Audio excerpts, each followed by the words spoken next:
మే 10న హైదరాబాద్లో ప్రధానమంత్రి నరేంద్ర మోదీ పాల్గొనబోయే బహిరంగ సభ పేరు మార్పు రాజకీయ వర్గాల్లో చర్చనీయాంశంగా మారింది.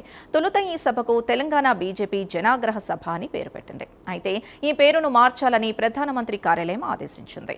జనాగ్రహం అనే పదం ప్రతికూల అర్థాన్ని సూచిస్తోందని, ఎన్నికలు ముగిసిన తర్వాతి తరుణంలో ఇది సరైంది కాదని పీఎంఓ భావించినట్లు తెలుస్తోంది. ఈ అంశానికి సంబంధించి పూర్తి డీటెయిల్స్ కరెస్పాండెంట్ నాగేంద్ర అందిస్తారు. నాగేంద్ర, మే 10న జరగబోయే మోదీ నిర్వహించబోయే సభకు జనాగ్రహం అనే పేరుని మార్చాలి అని చెప్పి ఒక ఆలోచన చేస్తున్నట్టుగా తెలుస్తోంది. అసలు ముందు ఈ జనాగ్రహం అనే పేరు ఎందుకు పెట్టినట్టు, దీని ప్రధాన ఉద్దేశం ఏంటి? Thank you Sindhu. తెలంగాణ రాష్ట్రంలో మే 10వ తేదీన ప్రధాని మోడీ పర్యటన ఉంది. ఆ పర్యటనకు సంబంధించి ముఖ్యంగా ప్రధాన ఉద్దేశం తెలంగాణ రాష్ట్రంలో అభివృద్ధి కార్యక్రమాలకు సంబంధించి 7,820 కోట్ల రూపాయలకు సంబంధించినటువంటి అభివృద్ధి కార్యక్రమాలకి శంకుస్థాపనలతో పాటు అదేవిధంగా ప్రారంభోత్సవాల్ని ఆ రోజు 10వ తేదీన ప్రధాని మోడీ చేయబోతున్నారు. అనంతరం సికింద్రాబాద్లో సాయంత్రం 4 గంటలకి భారీ బహిరంగ సభకి బీజేపీ రాష్ట్ర నాయకత్వం ప్లాన్ చేసింది.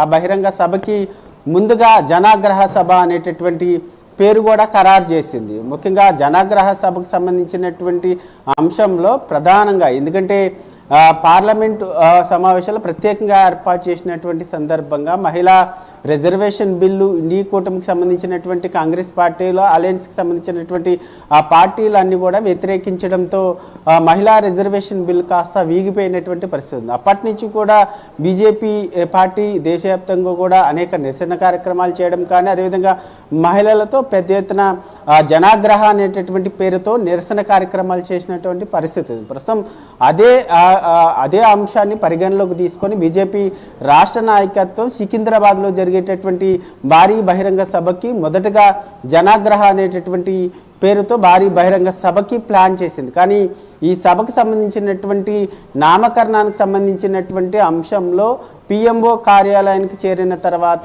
ఈ జనాగ్రహ పేరుకు సంబంధించినటువంటి అంశంలో కొంత వ్యతిరేకత రావడం జరిగింది. ఎందుకంటే ప్రధాని మోడీ తెలంగాణ రాష్ట్రానికి రావడం ప్రధాన కారణం అభివృద్ధి పనులకు సంబంధించినటువంటి శంకుస్థాపనలు అదేవిధంగా ప్రారంభోత్సవాల సందర్భంగా ఈ జనాగ్రహ అనేటటువంటి పేరుని ఎందుకు పెట్టారనేటటువంటి అంశంలో ప్రధానంగా రాష్ట్ర నాయకత్వానికి సూచనలు చేయడం జరిగింది. దీంతో ఆ పేరును కాస్త మార్చడం జరిగింది. 10వ తేదీన సికింద్రాబాద్ వేదికగా 4 గంటలకి ప్రధాని మోడీ భారీ బహిరంగ సభ పేరుతో బహిరంగ సభని ఏర్పాటు చేయబోతున్నటువంటి పరిస్థితి కనిపిస్తుంది. ముఖ్యంగా ఆ రోజు తెలంగాణ రాష్ట్రానికి విచ్చేసిన తర్వాత ఈ కార్యక్రమాలు నిర్వహించడంతో పాటు సాయంత్రం 4 గంటలకి భారీ బహిరంగ సభా వేదికగా తెలంగాణ ప్రజలను ఉద్దేశించి ప్రధానంగా మోడీ ప్రసంగం చేయబోతున్నారు.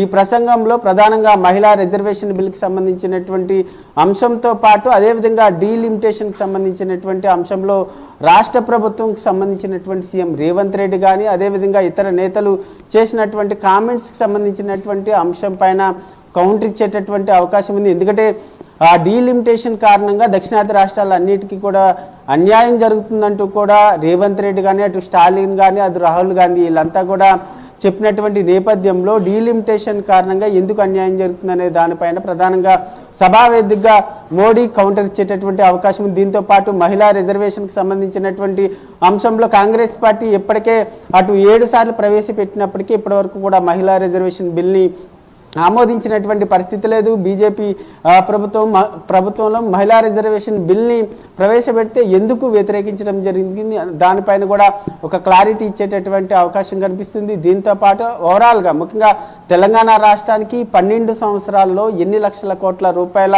నిధుల్ని కేంద్ర ప్రభుత్వం ఇచ్చిందనే దానిపైన కూడా ప్రసంగించేటటువంటి అవకాశం ఉంది. ఎందుకంటే ఇప్పటికే ఒకవైపు కాంగ్రెస్ ప్రభుత్వంకి సంబంధించినటువంటి రేవంత్ రెడ్డి కానీ మంత్రులు కానీ పెద్ద ఎత్తున తెలంగాణ రాష్ట్రానికి కేంద్ర ప్రభుత్వం ఇచ్చింది గుండు సున్నా, ఇచ్చినటువంటి నిధులు ఏం లేవంటూ కూడా పెద్ద ఎత్తున ఆరోపణలు చేస్తున్నటువంటి నేపథ్యంలో ఇప్పటికే ఒకవైపు సెంట్రల్ మినిస్టర్స్ కూడా దానికి కౌంటర్ ఇవ్వడం జరిగింది. ఇప్పటివరకు కూడా 12 లక్షల కోట్ల రూపాయల వరకు కూడా తెలంగాణ రాష్ట్రానికి కేంద్రం ఇచ్చిందంటూ కూడా క్లారిటీ ఇచ్చేటటువంటి ప్రయత్నం చేశారు. దానికి సంబంధించినటువంటి అంశం పైన కూడా మోడీ ప్రసంగం చేసేటటువంటి అవకాశం ఉంది. దీంతో పాటు మరొక వైపు మోడీ పర్యటనతో తెలంగాణ రాష్ట్ర రాజకీయాల్లో మార్పులు రాబోతున్నాయంటూ కూడా తెలంగాణ బీజేపీకి సంబంధించినటువంటి నేతలు చెప్తున్నారు. ఎందుకంటే ఇప్పటికీ ఒక 5 రాష్ట్రాలకు సంబంధించినటువంటి ఎన్నికలు కంప్లీట్ అయ్యాయి. 4వ తేదీన రిజల్ట్స్ కూడా రాబోతున్నటువంటి తరుణంలో నెక్స్ట్ టార్గెట్ హైకమాండ్కి సంబంధించినటువంటి పెద్దలంతా కూడా తెలంగాణ పైన ఫోకస్ పెట్టబోతున్నారు. నెక్స్ట్ టార్గెట్ ఎట్టి పరిస్థితుల్లో కూడా 2028లో వచ్చేటటువంటి ఎలక్షన్స్కి సంబంధించినటువంటి అంశంలో కాషాయ జెండా